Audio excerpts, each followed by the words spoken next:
Hi, Robins. I'm here with Lumpy and Stingray and Plastic. Should we hear more of their story? This chapter is called How Lumpy Got on the High Bed and Lost Something Rather Good Looking. Wonder what that's about. Every night, Stingray goes up on the big high bed to sleep. Lumpy, Plastic, the one-eared sheep, and the toy mice, they all stay on the floor. The bed is a nice place to be. It has a warm patchwork quilt and 4 fluffy pillows.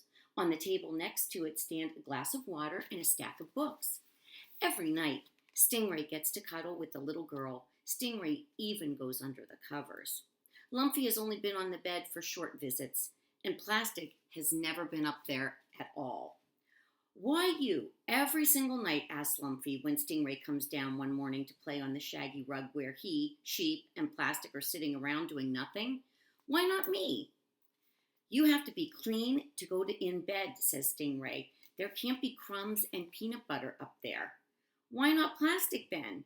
"You have to be furry," says Stingray's. "Balls never go." "It used to be me before she came," mutters Sheep. Little Sheep used to be the one that used to go on the bed, right? She's his oldest toy. "It used to be me," mutters the sheep. "I don't care," chirps Plastic, who's been spending much of her nights rolling down the stairs and then bouncing back up again, 3 at a time. "Do you want me to come watch me on the steps, Lumpy? I'll roll down like a race car." "Not really," says Lumpy. "I've seen you roll before." "It's totally different on the stairs," says Plastic. "It doesn't seem fair," says Lumpy to Stingray, "that you go up on the high bed every single night. What do you do up there?" "Private stuff," says Stingray, "between me and the little girl." "But why don't I get to do private stuff?"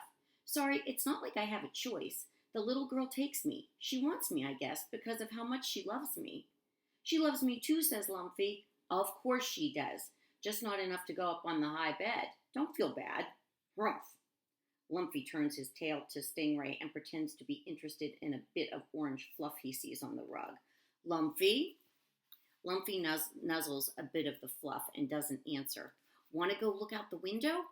Lumpy mumbles quietly to the bit of fluff as if he doesn't hear. "Or do you want to watch television?" "We could play marbles." The fluff is taking all Lumpy's attention. It takes up all his attention for the entire day. He won't talk to Stingray at all. Do you think Stingray maybe made Lumpy feel bad? The next morning, Lumpy starts looking at the fluff again as soon as Stingray comes down from the bed. He looks at it all morning, all afternoon, and all evening. He does this for 6 days. On the 7th day, Stingray comes down and pokes him in the shoulder. "Know what?" she says. "I have an idea for getting the girl to bring you up on the bed. Do you want to hear it?" Lumpy stops looking at the fluff and looks at Stingray instead. "We can decorate you," she says, "to make you more of a bedtime buffalo. We could drape you in rabbit fur and flannel and put a big pair of fuzzy slippers on your feet, maybe some bows and ribbons on your tail." "Humph," says Lumpy. "What? Is there another option?" "Sure, we could break your tail. Just a small break near the end, maybe using a hammer on it when nobody's looking. And then you would be injured. The little girl would wrap your bottom up in toilet paper and masking tape and bring you to the bed to get well." "What if you pretend to be lost in the closet?" suggests Lumpy. "Then she'd take me out, I bet." Stingray doesn't think that would work. "I read something you could try," pipes up Plastic, who's been listening. "What?" Lumpy wants to know. "It's a trick. They used it in old TV commercials. Subliminal messages." "Ooh, submarine messages," cries Stingray. "Why didn't I think of them before? What are they?" asks Lumpy. It's too complicated to explain, isn't it, Plastic?" Plastic pauses. "I can explain a little bit." "Oh, a little bit, sure. That we could do," says Stingray. "Go ahead." "I read that in supermarkets they used to have secret messages playing very quietly under the music that people didn't know their brains could hear. Messages that would say, 'Buy sugary cereal. You need to eat a lot of that.'" "This isn't a supermarket," says Lumpy. "I know," says Plastic, "but we could do like this." Stingray could whisper in the little girl's ear while she's asleep. When the girl wakes up, she'll think whatever Stingray has told her. Ooh, Stingray is silent for a moment. What if I whisper, don't eat your vegetables? Or sit in front of the TV all day? Or what if my submarine message says, buy Stingray lots of presents? Plastic rolls from side to side nervously. Forget I told you about it. Maybe it only works anyway for adults. If it maybe works, I want to try it, says Lumpy. I shouldn't have mentioned it, said Plastic. It's a bad idea. Then how am I going to get on the bed, cries Lumpy, looking at the fluffy pillows from his spot on the rug. I have to find a way to get up there. Don't worry, says Stingray. I've done submarine messages a lot of times before. I'll get you up there. So, that evening, Stingray stayed awake when the little girl fell asleep. And Stingray whispered, bring Lumpy to bed, bring Lumpy to bed, bring Lumpy to bed, bring Lumpy to bed.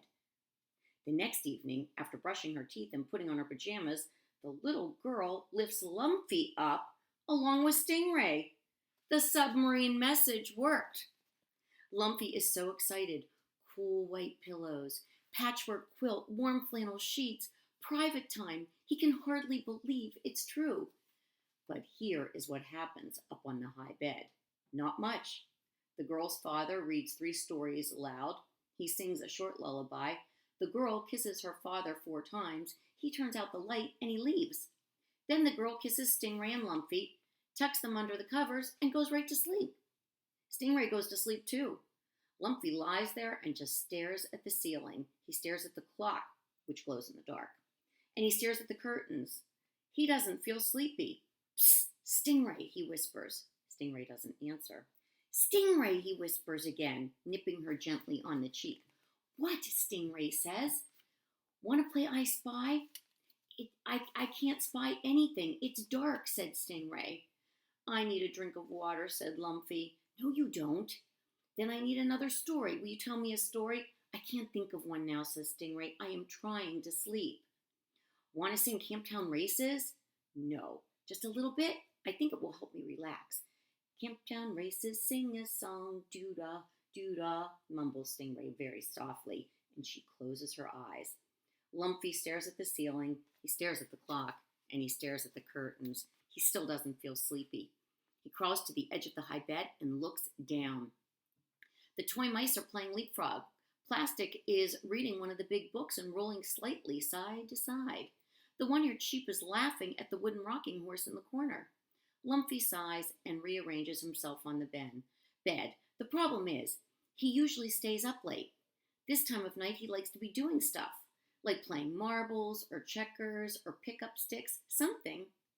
It is not bedtime yet for him, not even close. Bonk! Lumpy jumps down. It hurts his bottom when he lands, but he doesn't mind. He is so happy to be down again that he kisses all 4 toy mice with his buffalo mouth and then trots over to Plastic and offers to watch her roll down the staircase. Every night after that, the little girl takes Lumpy to bed with her. Lumpy feels he's got it made.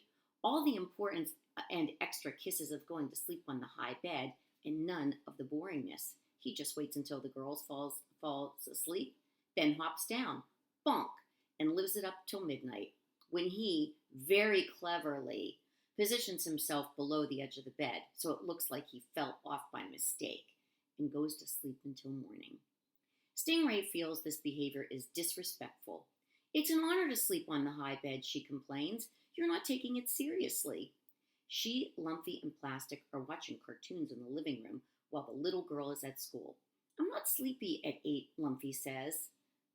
Fine then, says Stingray, don't get up on the bed. It's not like I have a choice now, says Lumpy. The little girl takes me. She wants me. I guess because of how much she loves me. When it's bedtime, explains Stingray, you're supposed to get in bed and stay there until morning. Why? Because people bigger than you want you to. That's why, pipes Plastic. Who knows the difference, Lumpy asks. The little girl doesn't know. I'm hopping down. I know, says Stingray, and I don't like it. What she doesn't know won't hurt her, and I'm not sleepy at night. Lumpy goes back to watching the cartoon. But the little girl notices Lumpy on the floor each morning by the side of the bed. One night she gets a length of shiny green ribbon and ties it to his tail. She ties the other end to her bedpost. You won't fall out now, sweetie buffalo, she says, kissing his head an extra time to make up for all the bumps he must have suffered in his falls. Stingray, look at my tail, whispers Lumpy. Take the ribbon off. No. Why not? Because the girl wants you to have ribbon. She goes to school. She knows what's best for you. I know what's best for me, said Lumpy, and this ribbon isn't it. Stingray wrinkles her nose. You got covered with peanut butter, then you got covered with jam, and then cookie batter and hummus and soy sauce. You're always getting dirty. How is that someone who knows what's best? I'm older now, said Lumpy. He walks to the edge of the bed, stretching the ribbon tightly. He leans forward and feels it pull on his tail. Stingray, help me, he cries. I'm tied up like a balloon. You wouldn't be if you'd stay where you belong. My tail is killing me, says Lumpy. I need to get down. Be quiet or you're going to wake the little girl, Stingray says. Being tied up makes Lumpy feel frantic. The knots in the ribbon get tighter and tighter the more he pulls. He tugs harder and harder, grunting his buffalo grunts, and finally jumps off the edge of the bed with the ribbon still attached to his tail. There's no bonk. Lumpy is upside down. His tail is side up, hanging in the air. He feels sick to his stomach. He tries to scramble back up the side of the bed, but he can't get his feet turned around the right way. He wiggles and tries to lift his head up to chew on the ribbon, but his body is not very flexible. He is stuck. Lumpy, it is Plastic rolling across the rug toward him. Why are you upside down? Untie me, cries Lumpy. No hands, says Plastic. Pull me. No arms, says Plastic. Chew through the ribbon. No teeth, says Plastic. It's normal for a ball. There's the picture of Lumpy hanging by the ribbon. See that? What can you do? I can bounce. Bounce me then, says Lumpy, please. Plastic rolls back to get a good start, and then she bounces herself hard at Lumpy, banging him against the side of the bed. Harder, cries Lumpy. Plastic bounces harder, and again, and a really hard bounce. There is a ripping sound. You're breaking the ribbon, cries Lumpy. Keep going. Plastic does. Another ripping sound. Again and again. I'm almost down. One more bounce, and Lumpy crashes to the ground. Bonk. He lands on his bottom just like before, only it feels different. It feels like something is missing. Something is. Lumpy looks up at the unbroken ribbon dangling from the top of the bed. Something short and chocolate brown and rather good looking is attached to it. Is that my tail, says Lumpy. It probably might be. I need it. Lumpy is in tears. There. What will I do without it? There. Oh, I need it very badly. What for? Plastic wants to know. Lumpy sniffs back his tears. He tries to think of an answer. You look tougher without it, says Plastic kindly, rolling around to examine Lumpy's bottom. Really? None of the tough buffaloes have tails, says Plastic. I read it in the animal book. Do you think she really read it in the animal book? It's the tough buffalo fashion. Lumpy thinks for a minute. Who needs a tail anyway? I don't, says Plastic. I don't either, then, says Lumpy. About an hour later, while Lumpy is showing his tail stump to Tuk-Tuk in the bathroom, Plastic hears a noise on the top of the high bed. It sounds like whispering. It sounds like Stingray. It sounds an awful lot like a submarine message. Lumpy, murmur, Lumpy, murmur. The next day, the little girl wraps Lumpy's bottom in toilet paper and masking tape to help it feel better, but she does not take him to bed with her that night. In fact, she never takes him to bed again. Lumpy doesn't mind, though. He is leapfrogging and laughing and listening to Tuk-Tuk explain about hand lotion and dental floss. He is staying up late. After all, he's not sleepy at 8. What did you think of that adventure? So, Lumpy finally got up on the high bed, right? Did he like it up there? No. He liked the kiss he got, but he didn't like all the time up there. He wanted to be playing with his friends. He wanted to be playing with the little mice and plastic, and the sheep with one ear. All right, Robins, hope you liked that. Talk to you soon.